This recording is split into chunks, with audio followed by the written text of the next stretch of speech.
Good morning students, ये आपका part third video है इस चैप्टर का। पार्ट थर्ड वीडियो में क्वेश्चन नंबर 13 पे है और प्रश्नावली है आपका 15.1। कह रहा है कि एक पासे को एक बार फेंका जाता है।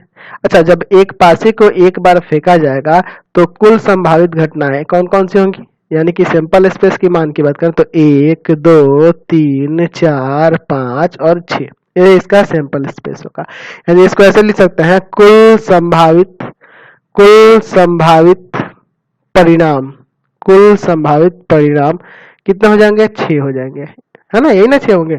आगे क्वेश्चन में क्या रहा है कि निम्नलिखित को प्राप्त करने की प्रायिकता ज्ञात कीजिए। चलिए, ये दिए गए हैं, इनकी हमें प्रायिकता निकालनी है। पहला क्वेश्चन में कह रहा है एक अभाज्य संख्या। तो देखिए, आप यहाँ पे फॉर्मूला पहले लिख लीजिएगा। आप किसी घटना ई के लिए उसके प्रायिकता का मान क्या होता है कि ई के अनुकूल परिणामों की संख्या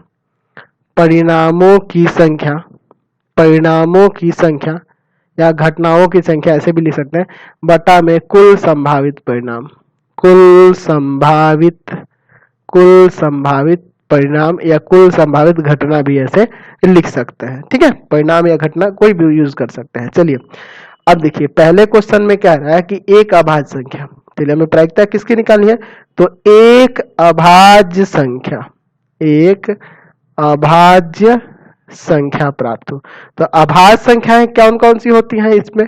देखिए, तो 2 होगा, 3 होगा और 5 होगा, यही ना 3 अभाज्य संख्या है।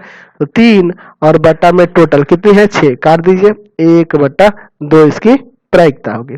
चलिए, फिर इसका दूसरा क्वेश्चन देखते हैं।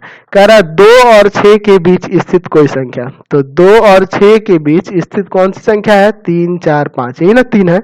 तो इसके लिए क्या लिखेंगे? प्रायिकता हमें निकालनी है 2 और 6 के बीच स्थित संख्या। तो 2 और 6 के बीच स्थित संख्या 3 है ना। चलिए, यही ना 3 है आपकी। चलिए, यानी कि हो जाएगा यहाँ पे 3/6, ये भी कट के आपका हो जाएगा 1/2। चलिए, तीसरा देखते हैं। थर्ड में कह रहा है एक विषम संख्या। तो विषम संख्या इसमें कौन कौन सी होंगी? तो विषम संख्या आपको दिख रहा है 1 है, 3 है और 5 है। तो यहाँ लिख सकते हैं तीसरा। हमें प्रायिकता निकालनी है एक विषम संख्या की।